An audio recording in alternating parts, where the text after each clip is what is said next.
auch ein gutes Schicksal, ein schwieriges Schicksal. Mit allen diesen Teilen des Schicksals ist der Christus verbunden. Und das ist eben etwas ganz, ganz Entscheidendes, dieses Verständnis. Das gehört zu diesem neuen Ätherzeitalter. Die Zeit hat sich verändert. Rudolf Steiner im Ätherzeitalter. Diesmal möchte ich die Betrachtung über das zweite Christusopfer fortsetzen. Die Frage ist, was verdanken wir als Menschheit diesem schweren Opfer des Christus auf dem Ätherplan?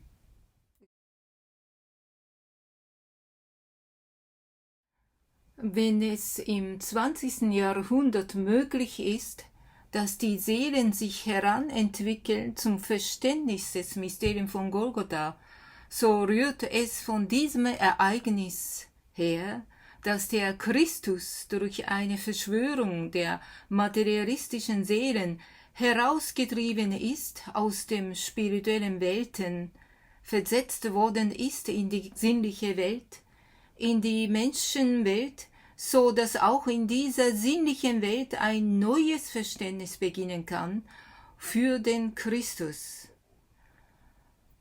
Hier spricht Rudolf Steiner etwas ganz Entscheidendes, finde ich. Also die zweite Kreuzigung des Christus auf dem Ätherplan im 19. Jahrhundert. Sein Bewusstseinstod, seine schwere Ohnmacht auf dem Ätherplan. Das ist ja etwas an sich sehr Tragisches, sehr Trauriges, tief Erschütterndes. Aber dennoch muss man das so verstehen, dass dieses Opfer, dieses Geschenk des Christus, das neue Opfer des Christus, ist eigentlich die Ursache von dem großartigen Ereignis des 20. Jahrhunderts.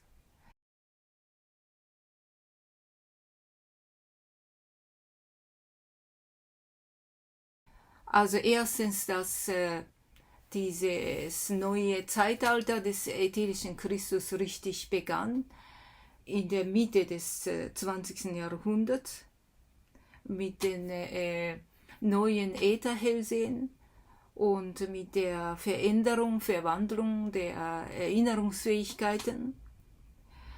Und aber auch dieses, was Rudolf Steiner hier beschreibt, also dieses Opfer des Christus, dieses schwere Opfer des Christus im 19. Jahrhundert, ermöglichte uns das neue Verständnis des Mysteriums von Golgotha. Also, dass der Christus vor dem Beginn des Michaelszeitalters gegen Ende des 19. Jahrhunderts begann. Dass der Christus vor diesem Beginn eben dieses großes Opfer auf dem Ätherplan dargebracht hat. Das ist etwas Tragisches, aber gerade dieses Opfer gibt uns diese Möglichkeit, diese ganz, ganz neue Spiritualisierungsmöglichkeit, dass wir überhaupt zum Beispiel durch die Geisteswissenschaft Rudolf Steiners, durch die Anthroposophie Rudolf Steiners zu dem neuen Verständnis des Mysteriums von Golgotha kommen konnten und kommen können auch weiterhin. Und dass wir immer mehr uns in dieser neuen Erkenntnis des Christus vertiefen können.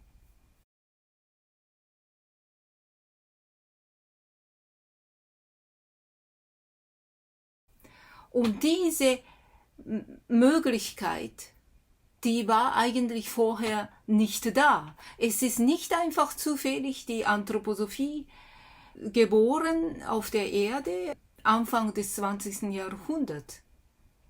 sondern auch der Grund, wieso die Anthroposophie auf der Erde geboren werden konnte. Also der Grund liegt auch darin, dass der Christus sein neues Opfer dargebracht hat auf dem Ätherplan.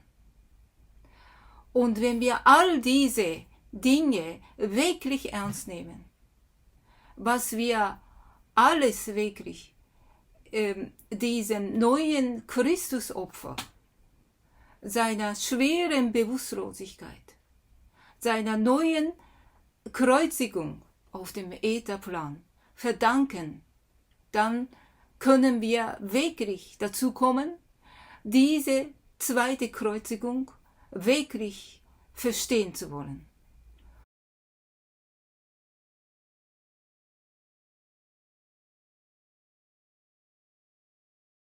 Ja, also wenn wir wirklich in der Gegenwart, im gegenwärtigen Sinne und im zukünftigen Sinne wirklich die Werke Rudolf Steiners verstehen wollen, dann können wir eigentlich nicht das vermeiden, uns wirklich mit diesen neuen Kreuzigungen des Christus auseinanderzusetzen. Auch dadurch, dass wir auch schließlich dazu kommen, diese neue Auferstehung des Christus, die wir vom 20. Jahrhundert an in unseren Menschenseelen erleben dürfen. Also, dass wir jetzt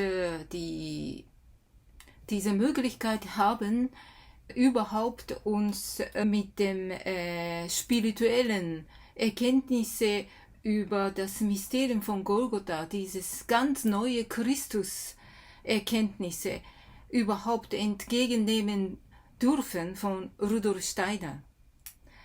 Das kommt daher, dass der Christus seine zweite Kreuzigung erlitten hat.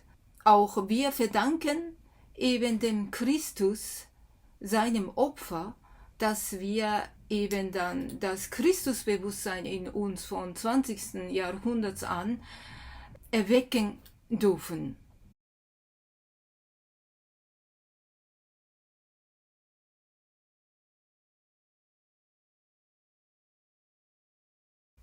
Steiner spricht weiter: Daher ist auch der Christus in noch innigerer Weise vereinigt mit allem, was die Schicksale der Menschen auf Erden sind.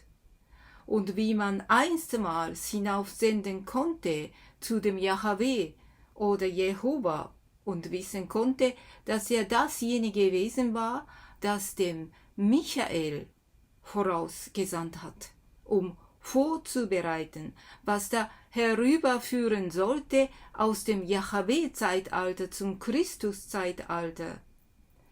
Während es früher Jahwe war, der dem Michael sandte, ist es jetzt der Christus, der uns dem Michael sendet.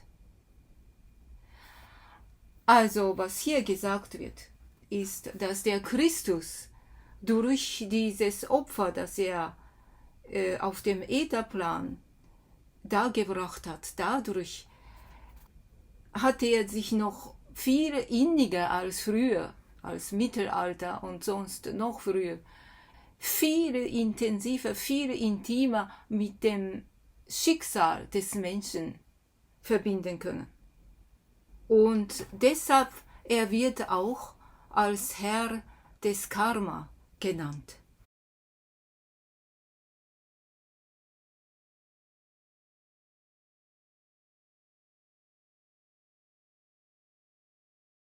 Das Schicksal ist der in gewissem Sinne der Teil unseres Lebens, das wir mit unseren menschlichen Kräften nicht verändern können. Also es gibt natürlich auch die Dinge, die Teile im Leben, die wir durch unseren eigenen Bemühungen und Wünschen und so weiter eben verändern können. Es gibt auch einen Teil im Leben, den wir mit unseren menschlichen Möglichkeiten und Kräften nicht verändern können. Und das ist ein Schicksal. Und mit diesem Teil des Lebens, das eigentlich von unserem Karma auch herrührt oder für unsere zukünftige Entwicklung so organisiert ist, und mit diesem Teil des Lebens, mit dem geistigen Teil unseres Lebens, ist der Christus heute ganz innig verbunden. Das ist ein schlechtes Schicksal oder das ist ein gutes Schicksal, aber man kann sich getröstet fühlen, jedenfalls. In allen Schicksalswalten ist der Christus da, der Christus ist verbunden mit allen Teilen unseres Schicksals. Also auch ein gutes Schicksal, ein schwieriges Schicksal, mit allen diesen Teilen des Schicksals ist der Christus verbunden. Und das ist eben etwas ganz, ganz Entscheidendes, dieses Verständnis. Das gehört zu diesem neuen Ätherzeitalter, das ich hier in diesem Kanal betone. Und der Michael ist der Geist, der diese neue Christuswirken, die wir sehr stark in unserem Schicksal auch beobachten können, wenn wir wirklich können und wollen, können wir seine Wirkung beobachten. Und der Michael ist eben das Wesen, das über den Christus uns lehren kann. Alle die richtige, fruchtbare Christuserkenntnisse kommen nicht einfach vom Menschen oder von Rudolf Steiner, sondern das kommt von Michael, als Michael-Offenbarung, als eine neue Michaels-Offenbarung.